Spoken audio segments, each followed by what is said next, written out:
Olá, eu sou Karina Jacques, professora de Direito Constitucional, e eu vou comentar com você a questão de número 1 do 29º Exame de Ordem, prova 1, tá? Eu sempre comento com base na prova 1. Essa questão, ela fala de 3 assuntos. Eu vou dar ênfase num assunto, num tema, mas na verdade eu vou apontar todos eles, né? Ela fala de direitos políticos, então eu vou enquadrar essa questão dentro de direitos políticos. Você tá vendo que ela tá na nossa playlist de direitos políticos, mas ela também fala de Estatuto dos Congressistas e de organização do Estado, tá bom? Vamos ao comando da questão, eu vou comentar e aí a gente vê qual foi a resposta da FGV. A questão diz o seguinte: um deputado estadual foi condenado em sentença criminal transitada em julgado a pena de 4 anos de detenção, que veio a ser convertida em pena restritiva de direitos. Em casos como esse, a lei estadual dispunha que o deputado estadual não teria os direitos políticos suspensos, salvo se a pena restritiva de direitos fosse cumprida e viesse a ser convertida em pena privativa de liberdade. Nesse caso, a suspensão dos direitos políticos iria perdurar até que fosse cumprida a pena. Considerando a narrativa acima e o princípio da simetria, responda aos questionamentos a seguir.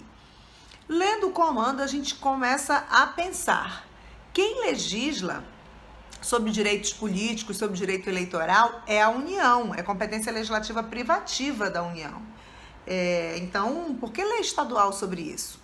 Fora que o artigo 15 da Constituição já prevê os casos de perda ou suspensão dos direitos políticos e condenação criminal transitada em julgado enquanto durarem os efeitos da condenação é caso de suspensão dos direitos políticos. Então, esse enunciado já mostra uma situação bem estranha, né? Mas vamos ler as perguntas e vamos a mais comentários e a resposta da FGV.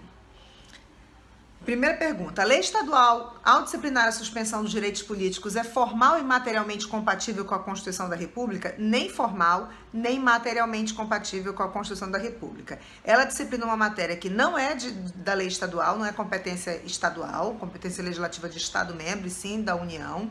E ela disciplina sobre suspensão de direitos políticos de maneira divergente ao que fala o próprio comando da Constituição, no artigo 15, ok? Deixa eu ver logo a resposta da FGV. A lei estadual, resposta da FGV, tá? A lei estadual é formalmente incompatível com a Constituição da República, pois a suspensão dos direitos políticos impõe restrições à cidadania, sendo que a União possui competência legislativa privativa para legislar sobre essa matéria, nos termos do artigo 22, inciso 13 da Constituição da República. Foi o que eu comentei com você.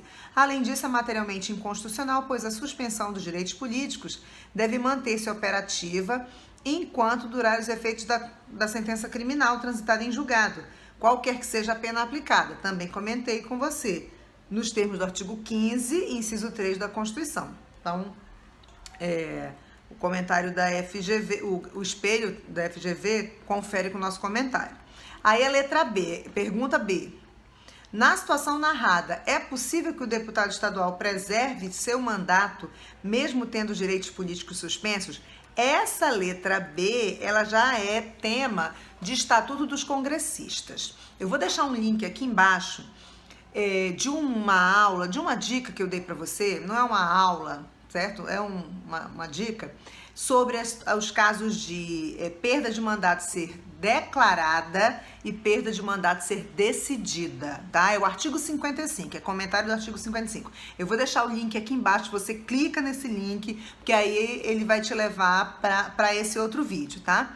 Então, o artigo 55, ele trata de casos onde a perda do mandato ela é apenas declarada, só cabe à mesa declarar, ela não pode fazer diferente. Karina, me dá um exemplo.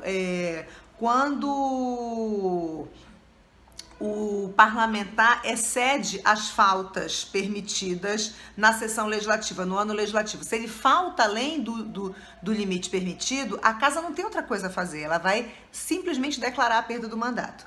Mas tem outros casos que a perda do mandato é decidida pela casa. Então, eles podem decidir por perda do mandato ou não, ok? Falta de decoro parlamentar é caso de decisão, eles vão votar, certo? Condenação criminal transitada em julgado é caso de decisão, eles vão votar. Então, é possível ele ser condenado criminalmente e a casa decidir pela manutenção do mandato, que ele vai terminar, vai levar até o fim o mandato, ok? Não esquece de clicar no link para você assistir ao vídeo em que eu falo essa diferença, quais são os casos de mandato de perda declarada e quais são os casos de perda decidida, tá? Mas vamos voltar à questão. Então, nesse caso aqui, a pergunta: o deputado pode preservar seu mandato? Sim, certo? A pergunta fala sobre isso, ele pode preservar tendo direitos políticos suspensos. Sim, ele vai ter direito político suspenso pela decisão judicial, mas a perda do mandato é decidida pela casa. Vamos ver o que a FGV respondeu. Só um instante, deixa eu descer aqui. B, resposta da FGV. O deputado estadual pode preservar o seu mandato mesmo tendo direitos políticos suspensos, caso assim o decida a Casa Legislativa, segundo o artigo 55, inciso 6 e parágrafo 2º, combinado com o artigo 27, parágrafo 1º da Constituição da República. O 27 fala sobre o Poder Legislativo Estadual, não é? Que vai observar as regras dos deputados federais e senadores. Então, é só uma repetição de regras e adaptação para o Estado, tá bom? Então, fechamos o nosso comentário e não esquece de clicar no link aqui se você quiser assistir a umas dicas sobre perda de mandato por declaração e por decisão da casa respectiva. Até mais!